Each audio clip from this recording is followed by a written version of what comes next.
गोदी media news channels ने मानो समाज की शांति के खिलाफ, समाज के सांप्रदायिक भाईचारे के खिलाफ जंग छेड़ रखी है। और इसमें मुकेश अंबानी का न्यूज चैनल न्यूज 18 अव्वल है। बार बार इनके एंकर्स भड़काऊ कार्यक्रम करते हुए पकड़े जाते हैं, बार बार पकड़े जाते हैं दोस्तों।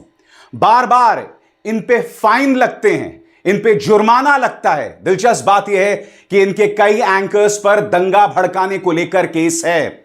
मामला बेंगलुरु का है। बेंगलुरु में एक लड़की महालक्ष्मी की लाश फ्रिज में मिलती है और फिर उनका यह एंकर भड़काऊ कार्यक्रम करना शुरू करता है। शो में बार बार आता है और कितने आफताब, और जाहिर सी बात है यहां पर श्रद्धा मामले का जिक्र किया जा रहा था, क्योंकि श्रद्धा मामले में उसका हत्यारा आफताब निकला था। यहां पर निशाने पर है अशरफ, जी हां अशरफ, और लगातार जहर उगला जा रहा था। अब खबर क्या है दोस्तों, जो व्यक्ति जिम्मेदार है वो अशरफ नहीं है। जो व्यक्ति जिम्मेदार है उसका नाम है मुक्ति रंजन रॉय। एक और गोदी मीडिया न्यूज चैनल इस पर क्या कह रहा है पढ़ के सुनाना चाहता हूं आपको।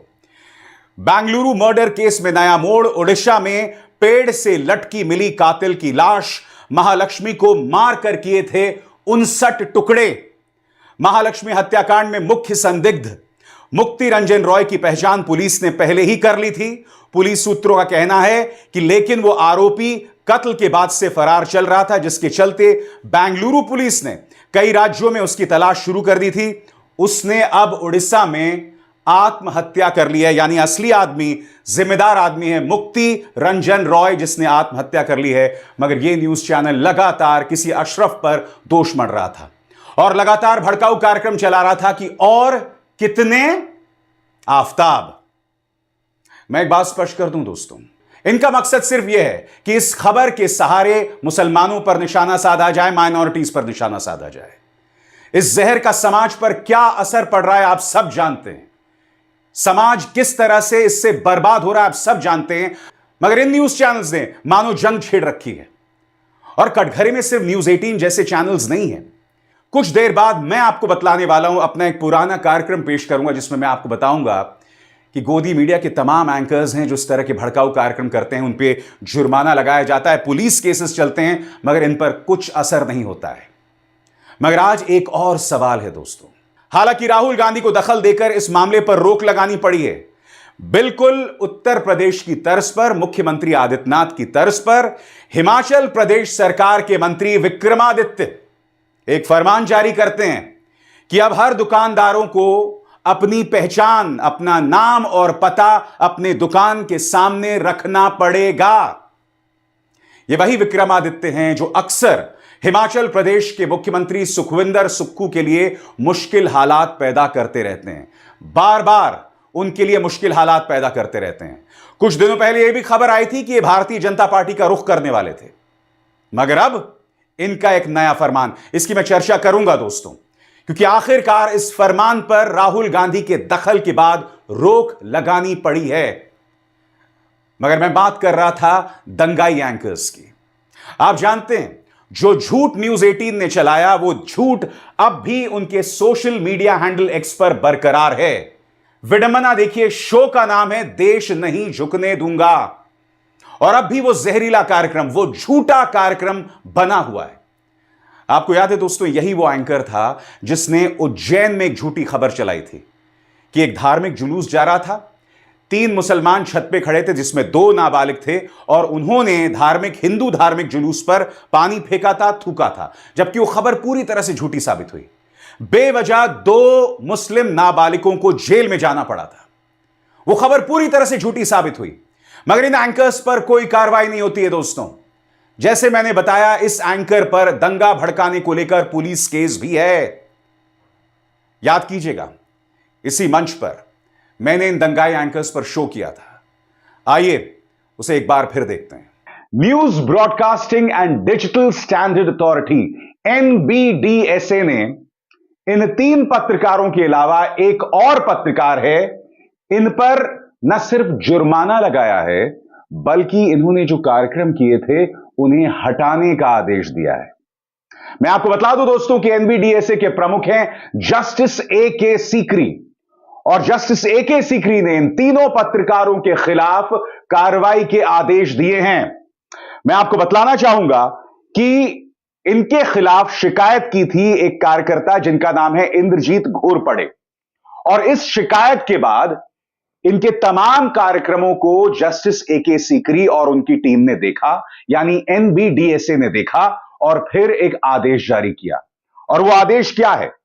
इस आदेश के अंतर्गत टाइम्स नाउ नव भारत को 1 लाख रुपए जुर्माना देना पड़ेगा, न्यूज 18 को 50,000 और इसके अलावा आज तक को एक कठोर चेतावनी दी गई है।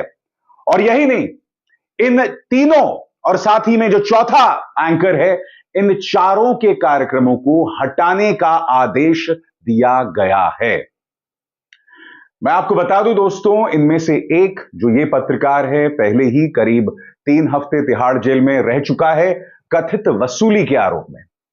इसके अलावा न्यूज 18 के जो ये बाकी 2 पत्रकार हैं, इनमें से आपको याद है, ये जो पत्रकार है, आपको याद होगा, इसने एक झूठा कार्यक्रम किया था जिसको लेकर राजस्थान पुलिस ने इसके खिलाफ केस दर्ज किया था। और वो क्या कार्यक्रम था दोस्तों? याद कीजिए, इसने एक झूठ चलाया था, और वो झूठ क्या था कि जो जहांगीरपुरी में बुलडोजर चलाया गया है ना, उसी के बदले में अलवर में बुलडोजर चलाया गया था। जबकि आप जानते हैं दोस्तों कि अलवर में जो बुलडोजर चला था उससे पहले ही चल गया था, और अलवर में जो बुलडोजर चला गया था उसमें जिस नगर पालिका ने आदेश दिया था उसमें से 35 में से 32 सदस्य बीजेपी के थे। ये लोग बार बार पत्रकारिता को शर्मसार कर रहे हैं। मगर मैं जानता हूं दोस्तों, आपके जहन में सवाल होगा कि दरअसल वो कौन से कार्यक्रम थे जिसके बुनियाद पर इनके खिलाफ कार्रवाई के आदेश दिए गए हैं। न सिर्फ कार्रवाई बल्कि जुर्माना भी लगाया गया है। सबसे पहले तिहाड़ नरेश, आज मुस्लिम इलाके कल मुस्लिम देश, रामनवमी के मौके पर इसने भड़काऊ कार्यक्रम किया था। इसकी लैंग्वेज देखिए दोस्तों, कल मुस्लिम देश। मैं आपसे एक सवाल पूछना चाहता हूं, इस देश में बहुमत में कौन है? हिंदू है ना? मैं फिर आपसे एक और सवाल पूछना चाहता हूं, हम जो हिंदू बहुमत में हैं, और अगर हमें कोई बार बार भड़काए, बार बार कहे कि तुम खतरे में हो, तुम खतरे में हो, तुम्हें बचना चाहिए। सबसे पहली बात दोस्तों, मेरा यह मानना है कि एक देश का जो बहुमत होता है ना, जो मेजॉरिटी होता है, जो मेजॉरिटी का धर्म होता है, वो आत्मविश्वास से लबरेज होना चाहिए, उसमें सेल्फ कॉन्फिडेंस होना चाहिए। मगर इसके जैसे पत्रकार अपनी आकाओं की सुनकर आपको लगातार बरगलाते हैं, आप में एक इनसिक्योरिटी पैदा करते हैं। और मेरा हमेशा से मानना रहा है दोस्तों कि एक देश का जो मेजॉरिटी रिलीजन है, यानी कि एक देश में बसने वाला जो बहुमत का धर्म है, उसे डरा हुआ नहीं होना चाहिए, उसमें आत्मविश्वास होना चाहिए, उसमें इस कदर आत्मविश्वास होना चाहिए कि जो बाकी माइनॉरिटीज है ना देश में, उन्हें संजोकर उन्हें अपने साथ लेकर चलना चाहिए। मगर यह वो पत्रकार है जो बार बार इस तरह के कार्यक्रम करता है। आपको याद है, बहुत पहले इसने अपने पिछले चैनल में एक कार्यक्रम किया था कि 15 किस्म के जिहाद हैं, फिल्म जिहाद, लव जिहाद, भूमि जिहाद और न जाने क्या क्या। यह वो पत्रकार है, जब मोरबी पुल हादसे में लोग मारे जाते हैं तो यह दोष लोगों पर मढ़ता है। यह वो पत्रकार है, जब दिल्ली की जनता आम आदमी पार्टी को चुनती है तो दिल्ली की जनता को ताने देता है। यह वो पत्रकार है दोस्तों, जब ईएमआई के रेट्स बढ़ जाते हैं तब ये कहता है कि एक जमाना था जब लोग बैंकों से लोन ही नहीं लेते थे। यानी कि वो पत्रकार हैं जो जनता विरोधी हैं, ये आम जनता के खिलाफ हैं। ये मत सोचिए कि ये लोग सिर्फ मुसलमानों के खिलाफ कार्यक्रम करते हैं, नहीं साहब, ये जनता विरोधी हैं। क्योंकि अगर इनके मन में हिंदू लड़कियों के प्रति थोड़ी सी भी हमदर्दी होती ना, तो उत्तराखंड में जिस अंकिता भंडारी की हत्या का आरोप भाजपा के नेता के बेटे पर लगा था, उस अंकिता भंडारी के लिए ये लोग इंसाफ मांगते हैं। हमारी पहलवान बेटियों को जब सड़क पर घसीटा गया था ना, वो पहलवान बेटियां भी हिंदू हैं। मगर आपको याद होगा कि इन्होंने बाकायदा सांसद बृजभूषण शरण सिंह के पक्ष में कार्यक्रम किए थे, हमारी पहलवान बेटियों को बदनाम करने के लिए। तो ये हिंदुओं के हितैषी कैसे हो सकते हैं दोस्तों? इसके अलावा टाइम्स नाउ की जिस पत्रकार पर 1 लाख का जुर्माना जो किया गया है, उसका शो आपके स्क्रीन पर, जिहादियों से बेटियों को बचाओ। यहां पर मैं आपको बताना चाहता हूं कि जस्टिस ए.के. सीकरी की एनबीडीएसए ने क्या कहा। उन्होंने कहा कि देखिए, मुसलमानों और हिंदुओं में रिश्ते होते हैं, शादियां भी होती हैं, मगर हर जो रिश्ता है ना, उसे आप लव जिहाद नहीं कह सकते। कई ऐसे रिश्ते हैं, भाजपा में ही देख लीजिए, कई ऐसे नेता हैं जो मुसलमान हैं और उन्होंने हिंदू लड़कियों से शादी की है। भाजपा के जो मंत्री हैं या ये जो गुल्लू और कालू हैं, उन भाजपा नेताओं के खिलाफ तो कभी कुछ नहीं कहते ना, उसे लव जिहाद नहीं कहते। तो यहां पर मैं आपको बतलाना चाहूंगा कि जस्टिस ए.के. सीकरी ने यही आदेश दिया था। अब न्यूज 18 यानी कि मुकेश अंबानी के न्यूज चैनल के इन दो पत्रकारों के खिलाफ भी सख्ती के आदेश जारी किए गए और उनके कौन से कार्यक्रम है मैं आपको बतलाना चाहूंगा। दरअसल आज वो बतलाने से पहले मैं देश के धन्ना सेठ मुकेश अंबानी से एक सवाल पूछना चाहता हूं। अगर मैं गलत नहीं हूं तो आपके घर में एक शादी हो रही है, बहुत मुबारक मौका है, सभी लोग वहां पहुंच रहे हैं, आपको आशीर्वाद दे रहे हैं। इस देश की जनता ने आपको बहुत आशीर्वाद दिया है क्योंकि आपने एक बिजनेसमैन होने के नाते इस देश की सेवा की है। मगर मैं आपसे समझना चाहता हूं कि आपकी क्या मजबूरी है कि आपके चैनल में ये भड़काऊ एंकर्स काम करते हैं। क्या वजह है, मैं समझना चाहता हूं। आपकी ऐसी क्या मजबूरी हो सकती है कि आपके चैनल्स में ऐसे लोग जिन पर दंगा भड़काने को लेकर केस है, जिनका वास्ता पुलिस से पड़ता ही रहता है किसी ना किसी विवादास्पद कार्यक्रम को लेकर, क्या मजबूरी है आपकी, मैं समझना चाहता हूं। बहरहाल राजस्थान पुलिस ने जिस एंकर के खिलाफ केस दर्ज किया था, उसने कौन सा कार्यक्रम किया था और जस्टिस ए.के. सीकरी ने इसी कार्यक्रम में सख्त आदेश जारी किए हैं। कार्यक्रम क्या था आपकी स्क्रीन पर, लव जिहाद बहाना एक मजहब निशाना, लव जिहाद एक जुमला है, 35 टुकड़ों वाला जल्लाद नहीं होता लव जिहाद। श्रद्धा वॉकर, आपको याद होगा, उसके बॉयफ्रेंड ने उसे मौत की घाट उतार दिया था निहायत ही निर्मम तरीके से। यह पत्रकार इसे लव जिहाद बता रहा था। Justice A K. सीकरी ने कहा है कि यह एक निर्मम अपराध है मगर इसे लव जिहाद नहीं बताया जा सकता। और यह पहली बार नहीं है दोस्तों जब यह व्यक्ति पकड़ा गया है। इसके खिलाफ 4 आदेश जारी किए जा चुके हैं इससे पहले। जी हां, इससे पहले भी इसके खिलाफ 4 आदेश या मेरे ख्याल से 5 आदेश जारी किए गए। मैं आपको बताता हूं वो 4 आदेश कौन कौन से हैं। मैं आपको बतलाना चाहूंगा दोस्तों, news broadcasting and digital standards authority ने 28 फरवरी 2023 को न्यूज 18 के इस पत्रकार के 5 कार्यक्रमों के खिलाफ आदेश जारी किया था। पहला ऑर्डर था वो एक ऐसे कार्यक्रम के खिलाफ जारी किया गया था जिसका प्रसारण हुआ था 18/1/2022। इसको लेकर 50,000 का जुर्माना लगाया गया था। दूसरा आदेश, यह कार्यक्रम प्रसारित हुआ था 4/10/2022। इसमें इस एंकर ने पूरे मुस्लिम समुदाय पर निशाना साधा था। मुद्दा था गुजरात में जिस तरह से एक व्यक्ति को पुल से बांधकर उस पर कोड़े बरसाए गए थे। तीसरा आदेश, यह कार्यक्रम जो है वो प्रसारित हुआ था 28/7/2022 को। यहां पर भी एनबीडीएसए ने कहा था कि इस एंकर का मकसद साफ था। मकसद यह था कि खास समुदाय यानी कि मुस्लिम समुदाय पर निशाना साधना। और चौथा आदेश, यह कार्यक्रम प्रसारित हुआ था 28/9/2022 को। एनबीडीएसए ने कहा था कि इस कार्यक्रम में जो नीचे टिकर चल रहे थे यानी कि नीचे जो संदेश आ रहे थे वो निहायत ही भड़काऊ थे। यह व्यक्ति ये बार बार करता है, लगातार करता है। और रही बात इस गुल्लू की जिनके बारे में स्वर्गीय राजीव त्यागी ने ऐतिहासिक शब्द कहे थे, आपको याद होगा दोस्तों, ये वो पत्रकार है, एक बार तेजस्वी यादव ने कहा था मंदिर और अस्पताल की बात। उन्होंने बात की थी कि भाई आप मंदिर जाओगे अगर आपकी तबीयत खराब है या आप अस्पताल जाओगे। तब इस आदमी ने कहा था कि अगर आप मंदिर जाएंगे तो आपको अस्पताल जाने की क्या जरूरत है। निहायत ही बकवास बात दोस्तों, निहायत ही वाहियात बात। आप जानते हैं कि मंदिर हमारी आस्था का मुद्दा है, आस्था का सवाल जुड़ा हुआ है इससे। जब हम बीमार पड़ते हैं तो हम अस्पताल जाते हैं, दोनों में तुलना नहीं होनी चाहिए। जो बात तेजस्वी कह रहे थे उसमें कुछ गलत नहीं था कि आप बीमार होंगे तो आप अस्पताल ही जाएंगे। और तेजस्वी यादव के भी उस बयान का मकसद क्या था? उसका मकसद यह नहीं था कि हमारी धार्मिक भावनाओं को आहत करना, उसका मकसद यह था कि मंदिर के नाम पर भाजपा राजनीति कर रही है। और फिर यह गुल्लू कूद पड़ता और कहता है कि नहीं साहब, अगर मैं बीमार हूं तो मुझे तो मंदिर ही जाना चाहिए, अस्पताल की क्या जरूरत है। मैं फिर आपसे कहना चाहता हूं, ये जो तीनों चारों एंकर्स जो मैंने आपको दिखाए हैं, ये लोग क्या कर रहे हैं आपको समझना पड़ेगा।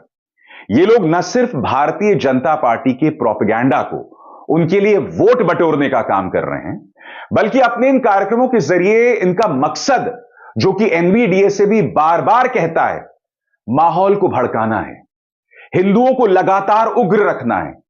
मेरा हमेशा से मानना रहा है दोस्तों, धर्म की खूबसूरती कब होती है?